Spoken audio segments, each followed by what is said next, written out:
సుమారు 1000 కోట్ల రూపాయల నిధులతో ఏఎంఆర్పీ ప్రధాన కాలువలు, డిస్ట్రిబ్యూటరీల లైనింగ్, మరమ్మతు పనులను చేపట్టనున్నట్లు రాష్ట్ర రోడ్లు, భవనాల, సినిమాటోగ్రఫీ శాఖల మంత్రి కోమటిరెడ్డి వెంకటరెడ్డి తెలిపారు. ఏఎంఆర్పీ ఆయకట్టు పరిధిలోకి వచ్చే కనగల్ మండల కేంద్రం సమీపంలోని మైలసముద్రం చెరువు వద్ద సాగునీటి పరిస్థితిని మంత్రి కలెక్టర్తో కలిసి పరిశీలించారు. ఈ సందర్భంగా మాట్లాడుతూ అన్ని గ్రామాలకు సాగునీటి ఇవ్వటం జరిగిందని, ఏఎంఆర్పీ కింద సుమారు 2,20,000 ఎకరాలకు గాను ఇప్పటి వరకు 2,18,000 ఎకరాలకు సాగునీటిని ఇచ్చామని, అలాగే ప్రస్తుతం సాగులో ఉన్న పంట పొలాలన్నిటికీ పంట కోత వచ్చే వరకు సాగునీటిని అందిస్తామని, అందువల్ల రైతులు ఎవరూ ఆందోళన చెందాల్సిన అవసరం లేదని మంత్రి స్పష్టం చేశారు.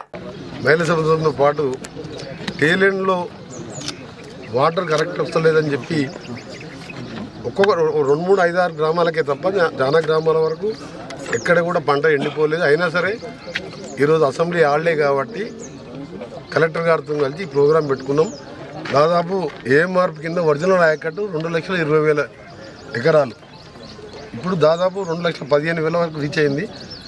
మిగతా దానికి కూడా ఇచ్చినాం, కానీ మధ్యలో పైన దాంతో అయిపోయింది. ఇప్పుడు ఈరోజు మన కలెక్టర్ గారు గత వారం రోజులుగా రెగ్యులర్గా దాన్ని ఫాలోఅప్ చేస్తూ ఇరిగేషన్ అధికారులతో కలిపి ఒక్క ఎకరం ఎండిపోకుండా ఇంకా వచ్చే 20 రోజుల్లో 1 మంత్ ఈ హార్వెస్టింగ్ వరకు నీళ్ళు ఇస్తామని రైతులందరికీ హామీ ఇస్తున్నాం. రాబో కాలంలో ఈ మెయిన్ కెనాల్ కూడా లైనింగ్ కోసం 850 crores ఎస్టిమేషన్ ఇవ్వడం జరిగింది. ఆ త్వరలో అది కూడా శాంక్షన్ చేపిస్తున్నాను. దాంతోపాటు D37 కానీ మేజర్ ఎక్కడెక్కడ డిస్ట్రిబ్యూటర్స్ ఉన్నాయో అవన్నీ కూడా 30 years బ్యాక్ తీసినాయి. అన్ని కంపల్సరీ వెళ్తే ఎవ్రీ సీజన్లో మెయింటెనెన్స్ చేయవలసి వస్తుంది. మెయింటెనెన్స్ గవర్నమెంట్ ఇరిగేషన్ శాఖ డబ్బులు ఇవ్వదు. రైతులు నేను స్వయంగా పెట్టి ఈసారి కూడా దాదాపు 90 లక్షల రూపాయలు పెట్టి అన్ని డిస్ట్రిబ్యూటర్స్ పైకి వెళ్ళి రిపేర్ చేయడం జరిగింది. కాబట్టి కెనాల్స్ కూడా లైనింగ్ పెట్టాము. అదొక 350 కోట్ల 350 crores, టోటల్గా 1000 crores పైననే ఈ 1-2 monthsలోనే టెండర్ స్టేజ్కి వస్తుంది. దాంతోపాటు రైతులందరూ కూడా విజ్ఞప్తి చేస్తున్నాం, మీరు అందరూ కూడా పైన ఉన్న వాళ్ళు మోటార్లు పెట్టి కింద వాళ్ళకి ఇబ్బంది పెట్టకుండా, మీరు అవసరం ఉన్నా లేకున్నా మీ పొలానికి సరిపోయిన తర్వాత మీరు దాని జోలికి పోవద్దు. మోటార్లు వేయడం ఇలాంటి చేయొద్దని మీకు అందరు కూడా రిక్వెస్ట్ చేస్తున్నాను. ఎందుకంటే అందరు రైతులు అందరూ బాగుండాలి, అదే మా గవర్నమెంట్ కోరిక. ఈరోజు కలెక్టర్ గారు ప్రతి ఒక్కటి కూడా మానిటర్ చేస్తున్నారు. అందుకనే ఈరోజు ఇవన్నీ కంప్లీట్ చేయడం, టేలెండ్ వరకు ఈజీగా నిలిపోవాలంటే లైనింగ్ ఉంటే తొంత వాటర్ కూడా వేస్టేజ్ ఎక్కువ ఉంటుంది. అక్కడక్కడ డిస్ట్రిబ్యూటర్ కెనాల్ తెంపుతున్నారు.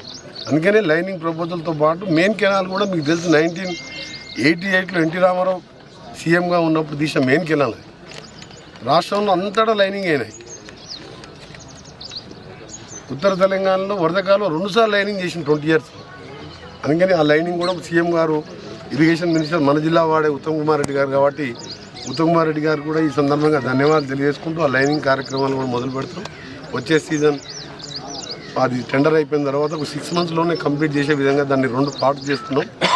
ఈరోజు రైతులకు మళ్ళొకసారి చెప్తున్నాను, నేను ఏ ప్రాబ్లం ఉన్నా మీ అందరూ కూడా ఒకరికొకరు కోఆపరేట్ చేసుకుని పోవాలని. అలాగే 28th రోజు 4 లిఫ్ట్ ఇరిగేషన్లు పొనుగోడు, నర్సింగ్పట్ల, కంచనపల్లి, అలాగే మన బక్కతాయి కుంట అని టౌన్ పైన ఉంటుంది. ఆ చెరువు నింపితే లిఫ్ట్ ద్వారా నింపితే ఏంటంటే టౌన్లో ఉండే బోర్స్కు గ్రౌండ్ వాటర్ పెరగాలని అదొక 6 కోట్లు లిఫ్ట్ పెట్టడం జరిగింది కెనాల్ పక్కకే. అవి కూడా గౌరవ ఇరిగేషన్ శాఖ మంత్రులు ఉత్తమ్ కుమార్ రెడ్డి గారు ఆధ్వర్యంలో ఆయనతో శంకుస్థాపన చేపిస్తున్నాం. వారు అడగగానే శాంక్షన్ చేసిండ్రు.